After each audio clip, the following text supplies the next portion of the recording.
what the wealthy landowners were doing was oppressing the poor, right? They were not giving them their wages on time, and this was dramatically affecting their lifestyle, and even some were not able to support their own families because of this. So people actually were dying, as the verse talks about, that you're even murdering those poor people. So again, this isn't exactly our situation. We're not using, I don't think, our wealth to do this to poor people, but we still can learn the underlying idea that it's easy to have things and to rely upon ourselves because we have them. You know, we have a cupboard that is full of different things that we can eat from, or a closet that is full of different clothes that we can choose from, and we have pharmacies that are open 24 hours. You know, if we need medicine, we can go. Again, not bad things at all. They're really helpful to us, and they help us live more fruitful lives in many ways.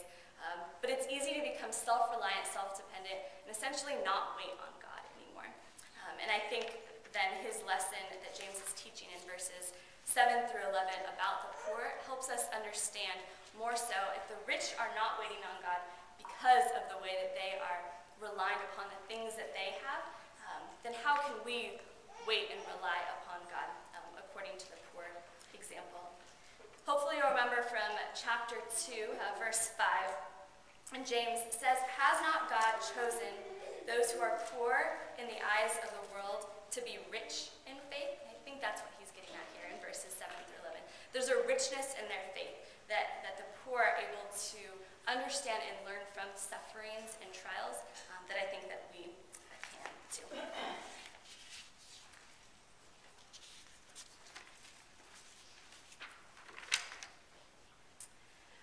One of the most important exhortations of the Bible is the call to wait on the Lord. But don't we find that in our own experience that waiting is the most difficult things that we're called to do? And why is it so hard? Because it's so easy to take matters into our own hands, to follow our own timing and our own schemes. Yet over and over again, we are told in Scripture to wait on the Lord. Let me give you 4 examples of this. Psalm 27:14. You guys each have a piece of paper on your table that has these 4 psalms on it as well. Psalm 27:14. Wait for the Lord, be strong and take heart, and wait for the Lord. Psalm 37:7. Be still before the Lord and wait patiently for him. Psalm 130, verse 5. I wait for the Lord, my soul waits, and in his word I put my hope. Psalm 130, verse 6. My soul waits for the Lord, more than watchmen wait for the morning, more than watchmen wait for the morning. And more than just a few encouraging words in the Psalms, this seems to be a Bible-wide theme, the idea of waiting. So we need to span back through Bible history a bit to catch us up on this. The bite of the apple, curses were given, painful labor, toil over the land, cast out of the garden. But there was a promise given. Genesis 3:15, and I will put enmity between you and the woman, and between your offspring and hers. He will crush your head, and you will strike his heel. Horrible circumstances happened, but there was a promise that was given. And already this starts this expectation of waiting. What will this promise end up being? Murder, strife, pain, the flood. But there was a promise given by the Lord. In Genesis 12:1-3, the Lord said to Abram, leave your country, your people, your father's household, and go to the land I will show you. I will make you into a great nation, and I will bless you. I will make your name great, and you will be a blessing. I will bless those who bless you and curse those who curse you, and all peoples on earth will be blessed through you. Horrible circumstances happened. A promise was given by the Lord. This starts this expectation of waiting for someone, for something to happen. Next, we see enslavement and wandering. But there was a promise given. Exodus 19, verses 4-6. You yourselves have seen what I did to Egypt, and how I carried you on eagle's wings and brought you to myself. Now if you obey me fully and keep my covenant, then out of all the nations you will be my treasured possession.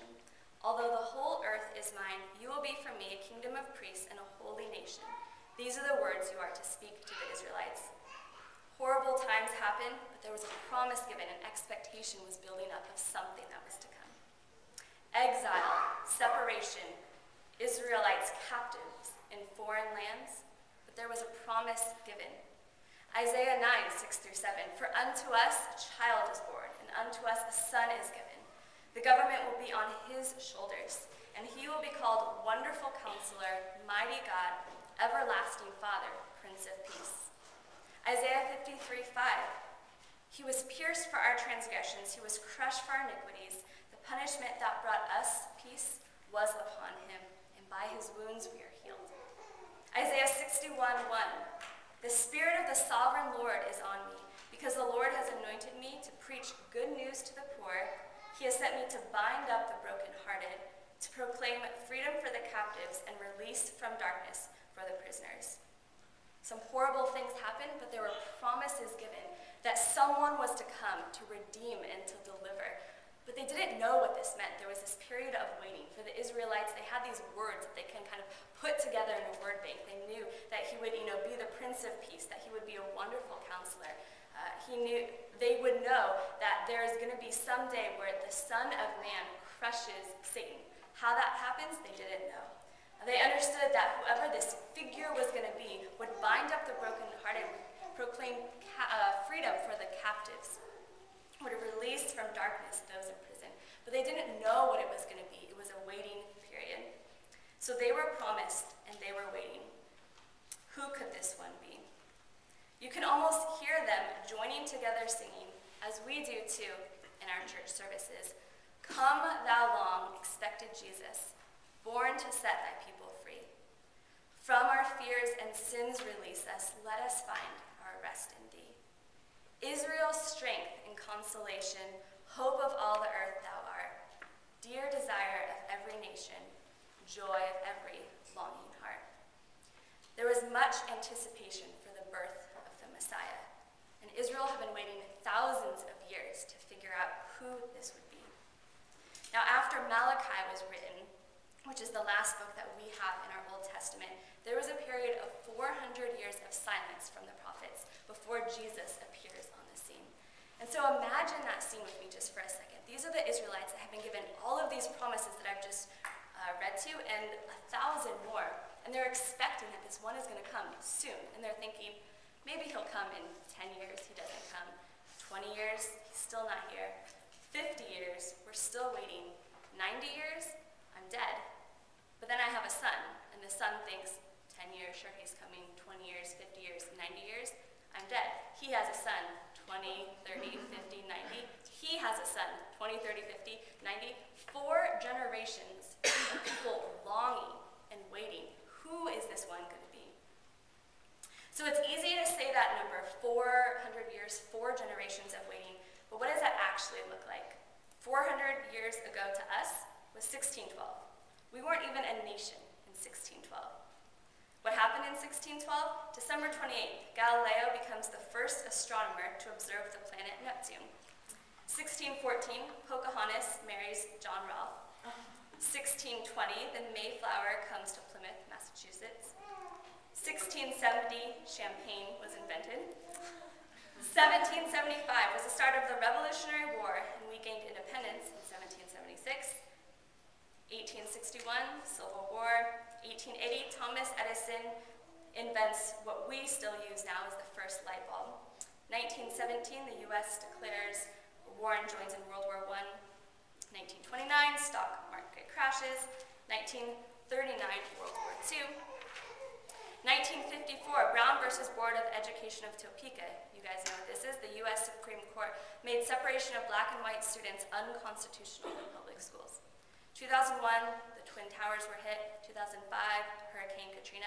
Okay, that's just, 10 different dates that I've given you within 1612 to 2012. Pretty monumental things were happening. If you think back to the Israelites' time, not quite the same type of things, but there's a lot happening, and you're waiting, and we're waiting too when we see 1612 to 2012. I mean, there's tons of wars that are in there, strife, thousands of people dying, and that's kind of the boat that they were in. So 4 generations of waiting, expectantly waiting. Maybe they were thinking, did God forget? But then we hear from Paul in Galatians 4:4.